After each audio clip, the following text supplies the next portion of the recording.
It's time for the show that brings the magic right to your speakers. Ears up!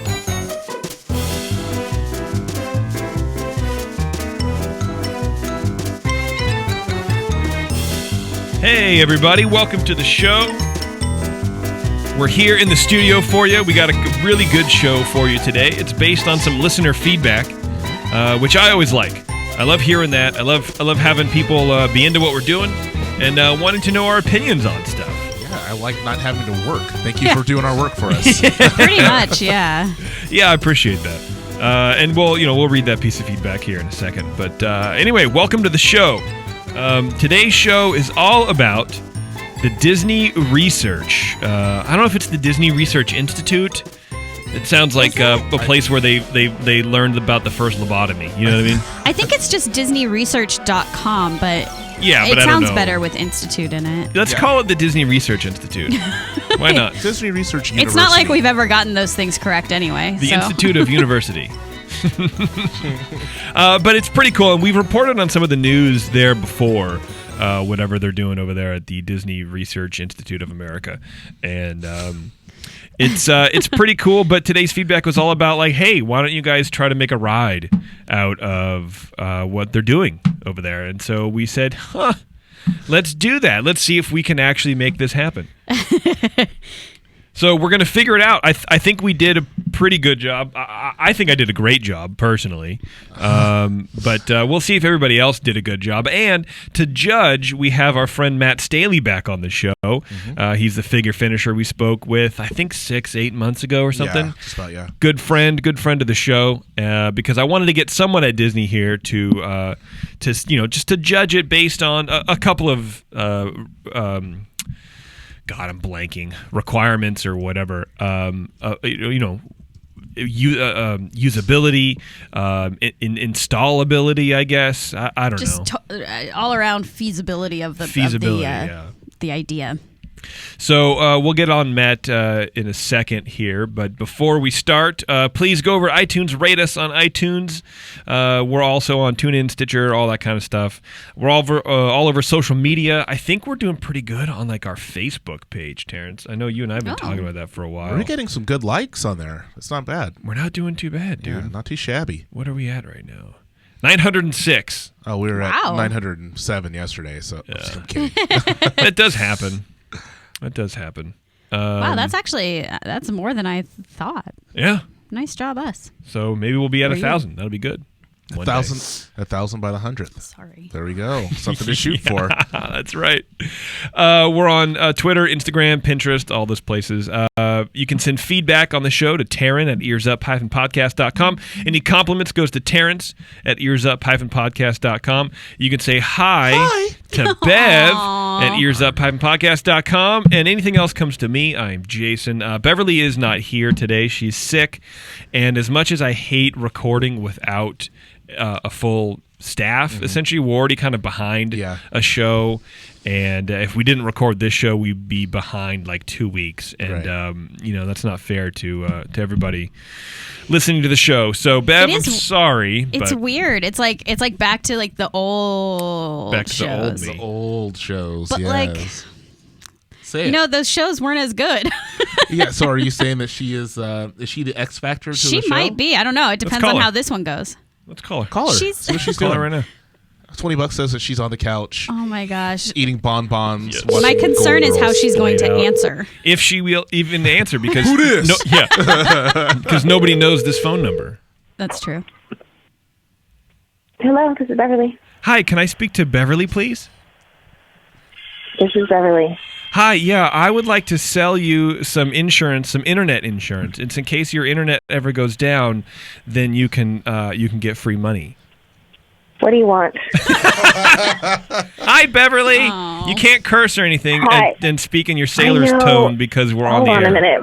My family is we're like a family pile on the couch. We're watching Indiana Jones. Oh, that's way better than Golden Girls. That's what I said she was going to be watching. Which one? Let me go upstairs. Okay. Which Indiana Jones? That was the fastest trip upstairs ever. Bev can fly. My house is very small.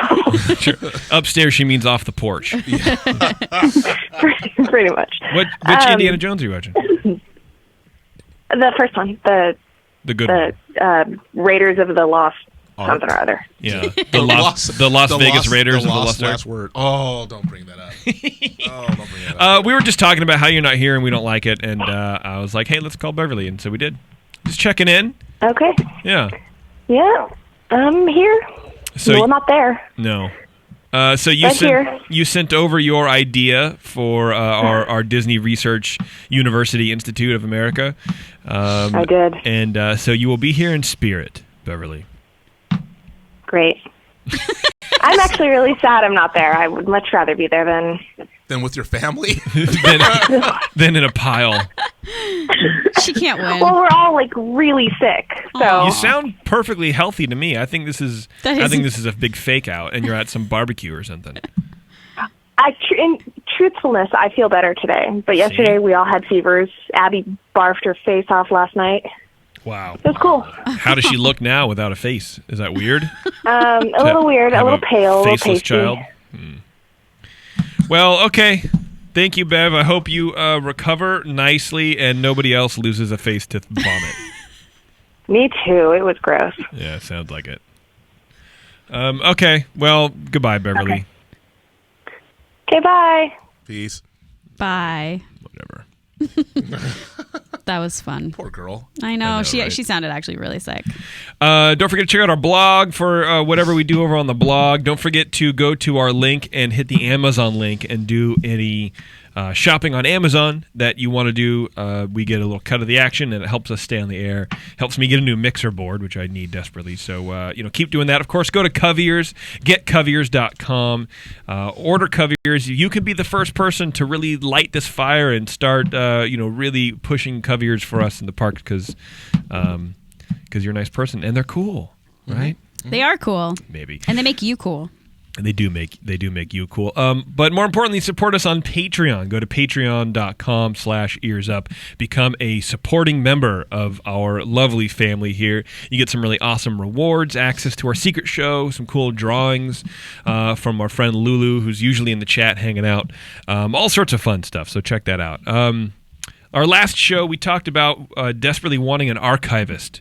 Yeah. But sort of half kidding about it because I didn't think anybody we can't would pay anyone. Right, and we were upfront with that. So I got 2 emails that were of people that were interested, and one lady I never heard back from. I apologize. I probably should have followed up with you, but we have Matthew, who is now currently our unpaid intern, and who's doing a fantastic job running through our shows. And timestamps, all my little detailed things. Oh, what do you want? Oh, not much, Matt, but I want this, and this. Right. Yeah. And I'm not going to pay you for it. Right. So, and it better be done. No, I wasn't that harsh about it, but he was like, "Yeah, it's totally cool, man. Whatever you guys want." So, soon. It's really just internal, but it's exciting for us because we're at the point where we have enough content where we can't keep track of it all, but we want to reference it back. Right. So. Well, and some things I forget if we've already talked about them sometimes. Right. It's kind of at that point. Yeah. But it'll also be good to I don't know, to do games based on old things we've talked about maybe or something like that. I don't know. That'd be cool. So we'll see. I think some good things will come from this, and it's really awesome that Matt's doing that for us. So thank you very much, Matt. Let's do some feedback, and then we'll get on with the show there. Taryn? Okie dokie. First one here we've got, it says, hey, Earzup crew. I've been an avid listener for about 6 months now, and am one of your Patreon supporters. By the way, for those of you who haven't signed up yet, the secret shows are totally worth it. I live in Colorado, which means I am 33,370 White Houses away from Sleeping Beauty Castle. Well played. But your show makes it seem much closer. Anyhow, I really appreciate your podcast as you all represent what has to be a large bite of the Disney fan churro. Those who are really into Disneyland, and sometimes other parks too, and Disney history and movies, and who love to get deeper info and trivia, but who don't feel obligated to actually retain the information, at least too specifically. I mean, who cares what that one ride is actually called anyway? I agree. Right, that's pretty much exactly how we feel. Yes. I have a couple comments and questions I'd like to share with you. One, my nomination for your funniest show ever is the one on Oob Iwerks, however it's pronounced. I dare anyone to listen to that whole show without totally cracking up. I was listening at the gym and had to turn it off because I kept dropping the weights while laughing. See, and this is why Matthew is going to help us out, because I have no idea. I don't remember. I have no idea anything about what this is. I have no idea. Yeah. Really, it was a history. Pep did it. Yeah, I remember Ben did it, but that's as far as I The get. rest of it, yeah. Yeah, why it was so funny, I have no idea. Number 2, thanks for Spectro Radio Disney Music History episodes. The one on the Millennium Celebration was especially great. 3, Really was. have there been any further developments on the Terrence thinks about toilet paper? After the 2, I was sort of hoping it might become a series. See, this is why we also need the archive. I'm not sure what he's talking about. I remember this conversation. Roddy, you do? Yeah. Well, I remember the toilet paper. Yeah, but I remember the toilet paper. But I don't know what he means about it becoming a series. Like Terrence thinks, because it is, kind of. I think he was wondering if you would continue to do more Terrence thinks about toilet paper. About toilet paper. Oh, did I do 2 of them? See, that's what I'm worried about, is that I do. Did I? Mm-hmm. Oh, you're right, because I did the celebrity. Do celebrities have different? Huh. Yeah. That's weird. I think about the bathroom a lot. That's my wife. He ends. Old poopy head over there. Well, thanks again for creating such a great series of shows. Keep it up, Eric in Denver. Our next one is from Angie. Hi again, guys. I just wanted to mention that I agree with Bev regarding her review of the 9 habaneros. I mean, the 3 caballeros. It really isn't the most moving of storylines. However, I will say that I love it, along with Saludos Amigos, for pure nostalgia's sake. That being said, there's a fabulous documentary out there titled Walt and El Grupo that you should totally watch. I believe it's only $3.99 on Amazon to rent. It talks about why they had to put other animation features on hold and pursue these very different movies about South America. It's worth it to see video and photographs of a younger Walt and famous Disney animators like Mary Blair and other notable people. It's really not as boring as I make it sound. Please check it out. I'm not expecting it to make the 3 Caballeros any better, but the history behind it is awesome for Disney buffs. Also, to watch some cool footage of a young John Lasseter and other Disney animators from the new Disney Renaissance era, watch Waking Sleeping Beauty. It paints a very informative and interesting picture into what the company was like under Eisner. Boo, hiss. Is that in the email? Yes. Okay. Yes, it is. I've actually seen The Waking Sleeping Beauty. I really liked it. Yeah? I think it's on Netflix. I think so too. Okay, enough of my nerdiness has been shown for one evening. Love the show, and thanks for adding a little magic to my day. Angie. Thank you, Angie. Thanks, Angie. Okay, and then our last one today is from Bree. Love the show. I just had an idea for maybe a future episode. I think it'd be really cool if you each took a recent project from Disney Research, www.disneyresearch.com, and pitched an attraction or ride that would incorporate the project into the park. I know you've already done a bunch of shows where you come up with new rides, lands, attractions, but it'd be so cool to see applications of completely new technology. P.S. I've been binging the show while making costumes for D23. Thanks for making a show that's so consistently funny, educational, and thought-provoking. It never fails to make me smile. Awesome. Great idea. That's exactly what the show is about, Bree. Thanks, Bree. We'll do that. Yeah. Ready? Done. We did it. We did it. Bye. Yeah, I read that feedback. I was like, that's brilliant. That's a great idea. Great idea. That's it for feedback. That's it for today. All right, let's get our friend Matt on the phone here and talk to him and pitch him some ideas. Yes. And of course, he can't really do anything about them or whatever, but I just want to see like someone who's been at the company for 10 years, I think, or something like that. What would work? What does he think, at least? Yeah, what would crowds like? And I think it'll be good. Your call has been forwarded to That dude. He hates us. I know, right? Dude. That dude is not here. Oh, geez, this again? I think you guys sang the whole song last time. It was pretty close. It's close enough. I'll call him back. I think, he's around because he just popped up on my Google Doc. Okay. Yeah, he was reading through mine as well. It's he told me creepy. he's gonna It's read creepy it. when you're doing Google Docs and you see and somebody else is reading what you're writing. Yeah. I don't know. There's something really weird about that. I don't know if this means anything, but he gave me an A+. So Lies. Friend. Hi there. Hi, buddy. How are you? I'm good. How you doing? Good. So thank you for joining us again, Matt, and to shoot down or steal and pitch our ideas. Awesome. Yeah, thank you guys for inviting me. I've been looking over these things, and I hadn't seen a lot of these Disney's research projects.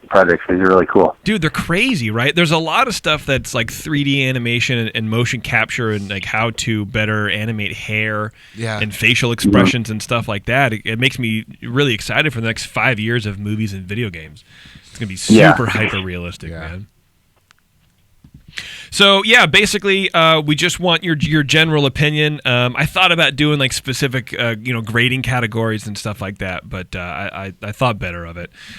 So you can just give us an overall thing, but whatever you feel would be the best presented to people in the park, to visitors in the park, and from an executable standpoint, or what the park could take and kind of run with, and just get bodies in the rides, man.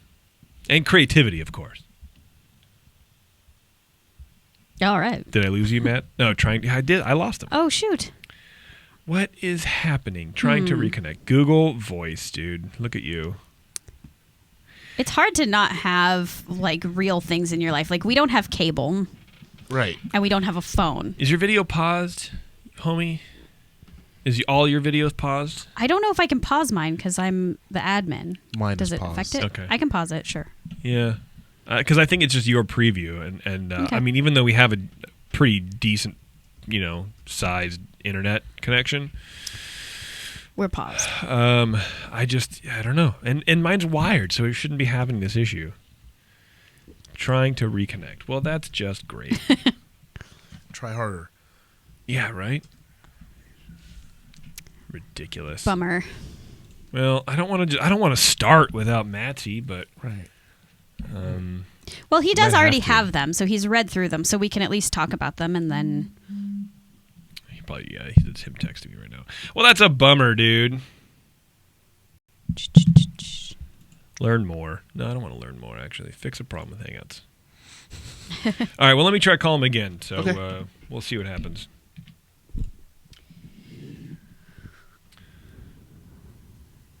I'm excited for the show. I am, yes. So too. I think it'll be good. There is probably at least 50 projects out there. I mean, I didn't read through all of them, but I kind of like browsed all of them. There's pages and pages of them. Oh yeah, and I understood 10%. Yeah. You guys, Hey, man, sorry about that. That's on my end, and I don't know what happened, but some guys in black suits with mouse ears just showed up and told me to stop talking about this stuff. see, that's what it was. Well, I'm glad that you shut them out. You're in your panic room now, I'm sure. Yes, I'm in the bunker. All right, well, let's get started before Google decides that they don't want us to talk to you. Okay. So, Bev did one. She emailed it over, but let's save hers. Taryn, why don't you go first? Sure. Let's see here. Okay, my first one. Well, I have two, so I guess I'll just read one of them right now. Okay. This is the project is like a human robot that plays toss. So I'll give you the description of the actual research project. It says, using an animatronic humanoid robot, we developed a test bed for a throwing and catching game scenario. We use an external camera system to locate balls and a Kalman filter to predict ball destination and timing. Successful catches are thrown back 2.5 meters forward to the participant, and missed catches are detected to trigger suitable animations that indicate failure. Human to robot partner juggling. Well, I won't go into that because I don't use that, but it also can juggle. So this is a robot that can toss to a human, and the human can toss it back, and the robot will catch it. Mm-hmm. And if the robot doesn't catch it, or the human throws it wrong or whatever, then the robot kind of like will look down and like look sad and or kind of tilt its head. Like it shows like some sort of emotion. Okay. So here is my thought to go along with this technology. This is from the movie Inside Out. So here's my little synopsis. Riley has broken her leg and is going to have to sit out the hockey playoffs. She's angry, sad, disgusted, and afraid. And to top it off, one of her core memories is broken. Joy is desperate to make Riley happy again, so she's taken the thought train to Hockey Island to get it back up and running. On the way there, sadness, disgust, anger, and fear keep tossing out memories in hopes this will clear up some room for happier ones. Joy finally realizes that the only way to make Riley happy again is to replace the broken core memory. This ride is a sort of combination of Radiator Springs Racers and Midway Mania. So you're riding in the Thought Train, and it's a four-person car, much like Midway Mania. It twists and turns and spins throughout, but slows or stops, haven't really decided, at 5 different spots along the journey. The first 4 stops involve sadness, anger, fear, and disgust, and they're tossing memory balls into your vehicle. So these animatronics are tossing these balls into your vehicle, and you're meant to catch them. Okay. These balls are small, lightweight rubber and are thrown from the characters using the robot tossing technology. Then on the final stop, you find Joy, and she has just figured out that she needs the memories that have been tossed to you back, basically. So you get 4 chances to toss them to Joy, another animatronic, and the memories you've collected from those memories that you've collected, and this is going to save the day, essentially. Okay. And my thought is that if a car misses all 4 times, and they're total losers, then Joy will have the ability to pick one up, whether it's magically somewhere or whatever, on her own to ensure a happy ending. Okay. But she will, if you do miss, she is still going to make those kind of like, Okay. try again kind of thing. So that's my thought for the ride. Okay. Very good. I like it. Very good. Terrence, why don't you go ahead? Let me see. That was good. So let me see if I can find something good on mine. Augmenting physical avatars using projector-based illumination. So basically you have an animatronic head, and by using a projector on the animatronic head, you can completely change the features. So you have a face that can move in different ways, but then you can add whether it be a different color, whether it be wrinkles using projector. And so what I want to do with this, and it's perfect that Bev's watching Raiders of the Lost Ark, I want to add this to Indiana Jones. And when you go through the different... go for the different doors, quote unquote. But you go through the one, right? So you go through the one that is when you're looking for eternal youth, and then when you look into the Mara's eyes, it's supposed to be bad, like you're going to die, basically. And so what I would want to have is to have multiple animatronics there with the projectors working on them, and there would be people whose faces would begin to melt and age very rapidly, just like in the movie when they open the Ark. Oh, okay. I think that would be a great addition to Oh, okay. Fancy. Interesting. it. Thank you. Cool. You want to read Bev's now? Yeah, let's do Bev's. All right. This is Bev's. She sent this to me in an email, and the email is entitled, Why I Will Never Be an Imagineer.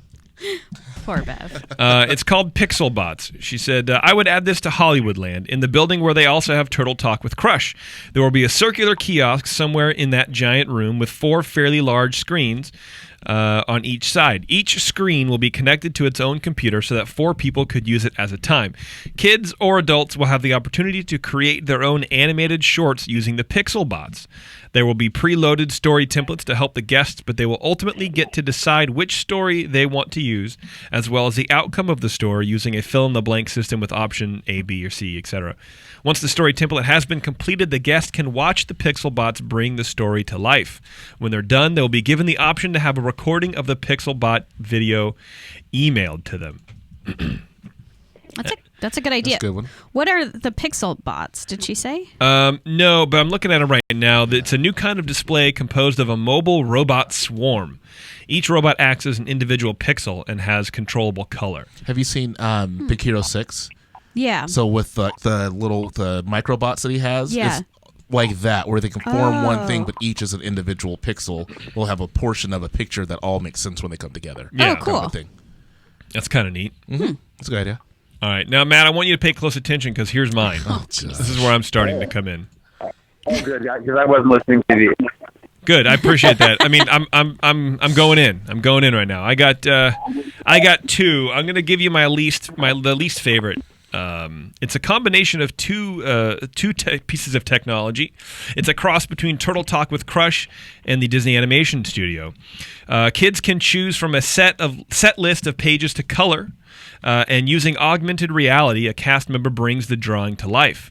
Then the drawing is ported over and animated, leading the kids through a random selection of over 50 short adventures through the Disney film archives. They can interact with classic characters as well as be introduced to any new characters. And so this is based on two pieces of tech that they're doing right now. One is called Augmented Creativity, Bridging the Real and Virtual Worlds to Enhance Creative Play, which is basically a child can be coloring and you can hold the iPad or whatever, and the app is literally pulls that out from the page. It's a 3D image and it's being colored in as you're coloring it. Wow. And then you can take that, and with another set of technology that they're using called animating non-humanoid characters with human motion data, that can be animated. So you can have a child color a thing, an octopus or whatever, and that can be animated. Obviously, the animation would be a set range of motion or whatever.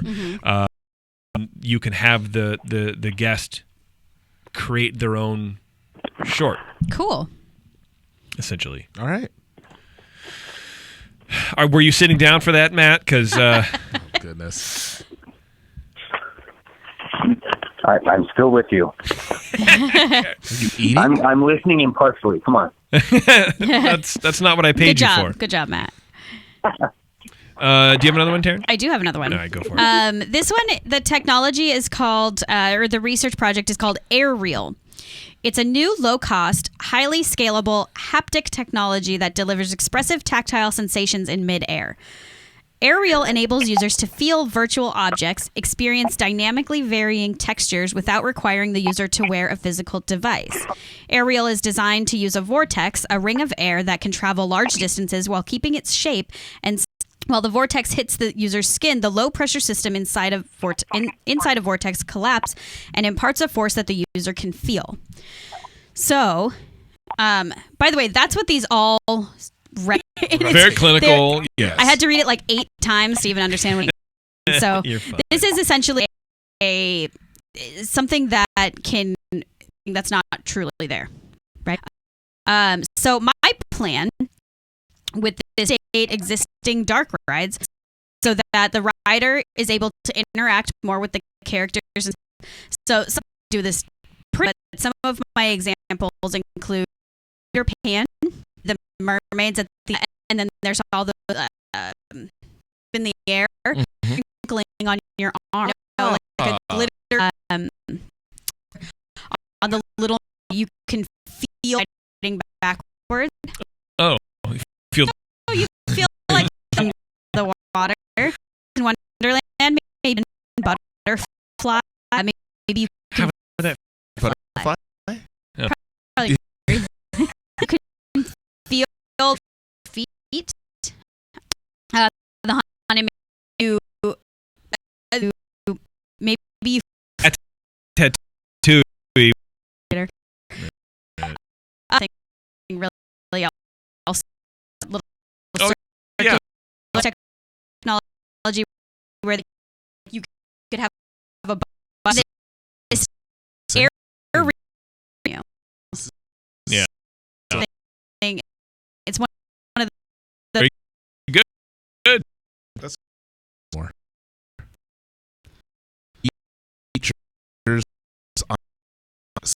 So at on or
every Disney princess from cocktails to something called lingerie. Oh my gosh. I know what this is. Thanks. Walt Disney World in Florida just opened the Dress Shop on Cherry Tree Lane, which is a one-of-a-kind boutique that sells an array of dresses inspired by different characters in the classic Disney films, including Pocahontas, Snow White, and yada, yada, yada. The collection of clothing and accessories, which ranges from short cocktail dresses to themed handbags, features a 50s fit and a flare polka dot Minnie Mouse dress, a patterned Mad Hatter party midi, whatever a midi is, a Pocahontas purse, and plenty more from your favorite princesses. If you want one of the dresses, one of the more talked about pieces, it'll cost you a bit. Each one runs from about $100 to $160, and as of now, you'll have to travel to the theme park in Orlando to get your hands on one, although they will reportedly be sold online soon. We're watching the video right now, and they look pretty cool. Yeah, they're cute. They're kind of cute. I'm pretty Yeah, sure I like the 50s thing too. I don't know when that article Like, here's was... the Mad Tea Party one. I'm trying to show you. Okay. Go ahead now, please, Taryn. I don't know when that article was written, but I saw on Instagram that they're selling them in downtown Disney.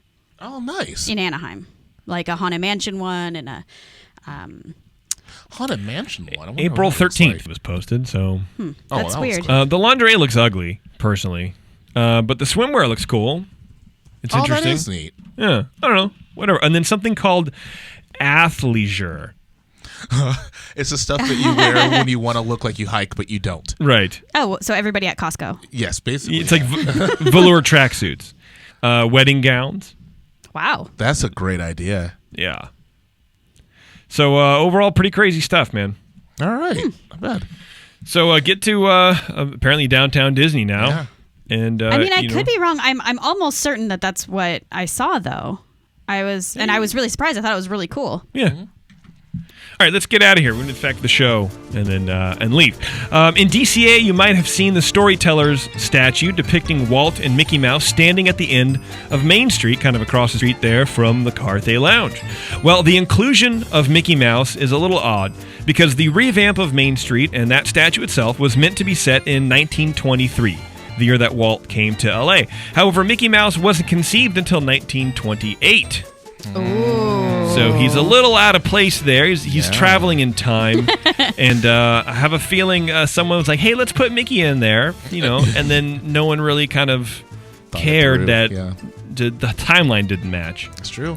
So anyway, thank you very much, everybody, for listening. Thank you to our good friend Matt for calling in and making me second place winner. And thank you to Jeremy from Spectro Radio for calling in and telling us all about what's happening at the Food and Wine Fest in DCA. And then until next time, everyone, we'll see you in the parks.